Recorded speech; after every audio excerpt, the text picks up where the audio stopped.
अस्सलाम वालेकुम गाइस, कैसे हो आप लोग। उम्मीद है कि मज़े से होंगे, खैर आफियत तुमसे होंगे। मैं हूं गौहर बल्ती। आज हम आपको लेके जा रहे हैं रावलपिंडी में और स्कर्दू से हम निकले हैं इकबाल भाई के साथ। हम जो है यहाँ स्कर्दू से निकले हुए तकरीबन आधा घंटा हुआ है और आपको इस वीडियो का मकसद ये है कि हम जो ना दिखाना चाह रहे हैं कि स्कर्दू रोड की जो रिसेंट अपडेट है कि इसका कंप्लीट होने के बाद अब क्या सिचुएशन है। और वो तो हम पहले जो दिखाते थे जुगलोर तक, मगर अभी हम जो है इंशाल्लाह दासू कोहिस्तान और इन सारी चीज़ों के बारे में बात करेंगे। तो आए मेरे साथ चलते हैं।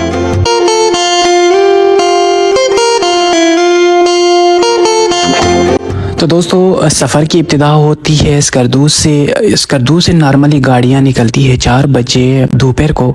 और यहाँ आपको 411 के नाम से एक बस स्टेशन है, यहाँ से गाड़ियाँ अक्सर चलती है। यहाँ से मुख्तलिफ़ कंपनीज जो है ना डेली बेस पे गाड़ियाँ, बसें, कोस्टर और कारें वगैरह चलती रहती हैं, जिसमें K2 टूवर्स हैं, हिमालय है, अच्छा मशब्रूम टूवर्स हैं और अभी तो फैसल मूवर्स और दूसरे बहुत सारी कंपनियां जो ना अपनी बसें, कोस्टर्स और इसके अलावा कारें वगैरह भी आपको टाइम टू टाइम मिल जाती है। जो कि किसी भी टाइम अगर आपका सवारी मुकम्मल हो जाए तो 4 बंदे मुकम्मल होने पे कार जो है किसी भी टाइम के लिए आपको स्कर्दू से मिल सकती है पिंडी के लिए। गाइस, मेरी इस ट्रिप को जो ना स्पॉन्सर कर रहे हैं इकबाल भाई, जिनके रेंट एंड कार सर्विस है पिंडी से स्कर्दू के लिए। वेल ट्रेंड ड्राइवर है और साथ साथ गाइड वगैरह। इसका एक्सपीरियंस आउटसाइड ऑफ पाकिस्तान उन्होंने ड्राइविंग वगैरह करके यहाँ पे इसी तरह काम शुरू किया है। तो इंशाल्लाह अगर आप इनके साथ सफ़र करेंगे तो आपका सफ़र बहुत बेहतरीन और ख़ूबसूरत तरीन सफ़र होगा। और इनके पास जो है ना लेटेस्ट मॉडल की कारें हैं, GLI XLI। दोस्तों, अगर आप दूसरे किसी सिटी से आना चाहते हैं तो सबसे पहले आपको रावलपिंडी में पिरविदाई अड्डे पे पहुंचना होगा। यहाँ पे सेम अड्डे के अंदर और अड्डे के बाहर मंडी मोड़ और 26 नंबर वगैरह से यही गाड़ियाँ जो ना आपको मिल जाएगी। आजकल अगर किराए की बात की जाए, ये दिसंबर 2022 है, आखिरी महीना है, तो इस टाइम पे जो है ना बसें आपको 4,500, 5,000, 5,500 मुख्तलिफ़ कैटेगरी के हिसाब से आपको बसों में जगह मिल जाती है। और अगर आप कार में आते हैं, जो कि GLI XLI टाइप की कारें चलती हैं, अच्छी कंडीशंस में होती हैं, तो आपको कारें जो है ना 8,000, 9,000 की रेंज में जो है ना पर सवारी के हिसाब से स्कर्दू के लिए आपको कारें मिल जाएगी।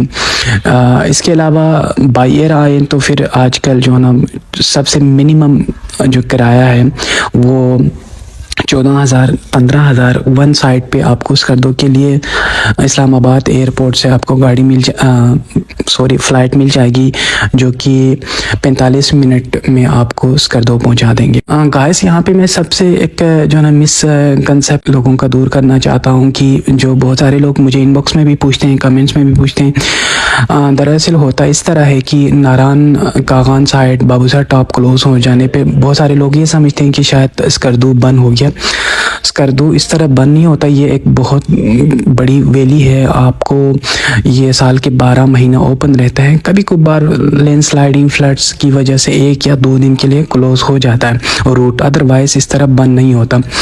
तो ये आप क्लियर कर लीजिएगा, जो कि कोहिस्तान साइड रूट है वो हमेशा ही ओपन रहता है। स्कर्दू आते वक्त और जाते वक्त 2 चेक पोस्ट, एक कचूरा, दूसरा तक पे जो ना आपकी एंट्री होती है। इसके अलावा और भी एंट्री पॉइंट्स हैं, मगर जो स्कर्दू के नियरेस्ट वो हैं वो यहाँ पे होती हैं। दोस्तों, कहते हैं ना कि ज़िंदगी में कुछ चीज़ें आ ही जाती है, जैसे कि लाइफ में शादी और मौत वगैरह।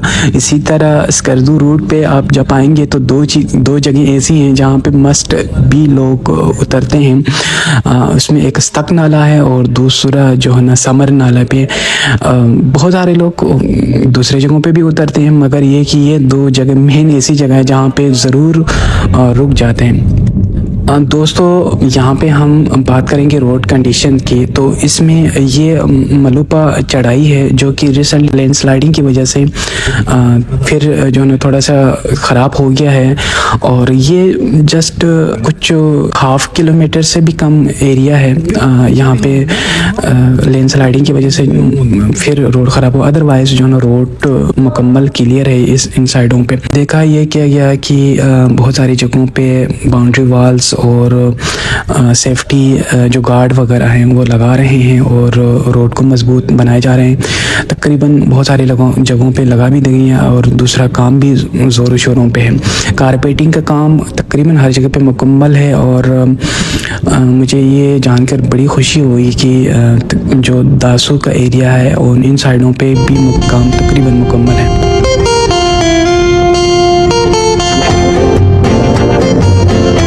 स्कर्दू से निकल के तकरीबन 3.5 घंटा 4 घंटे के बाद 177 किलोमीटर डिस्टेंस कवर करने के बाद आप जुगलोट पहुंच जाते हैं। तो यहाँ से एक रूट जाता है गिलगित और हुंजा के लिए और दूसरा रूट आपको इस्लामाबाद के लिए यहाँ से मिल जाता है।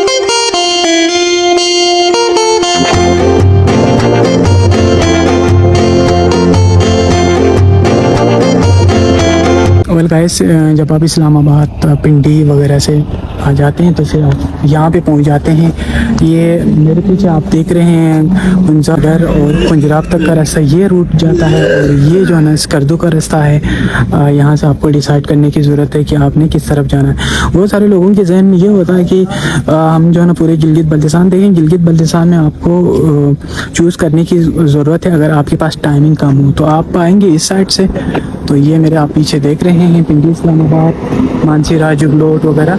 और इस रूट पे आप हुंजा नगर, पंजराब, चाइना बॉर्डर तक जाएंगे और इस रूट पे आप जाएंगे तो स्कर्दू और खपलू, गांचे, शिगर, ये साइड सारा जो है ना इस साइड से आप जाएंगे। वेल गाइस, हम फाइनली जुगलोट में पहुंच गए हैं और यहाँ पे नमाज और खाने के लिए हम रुके। तो ढाबा टाइप का जो ना होटल्स हैं और यहाँ पे हम जो ना दोपहर का खाना खाएंगे, फिर इंशाल्लाह आगे मूव करेंगे। तो ये लीजिए जी, हमारा खाना आ गया है। सफरी खानी आप कह सकते हैं।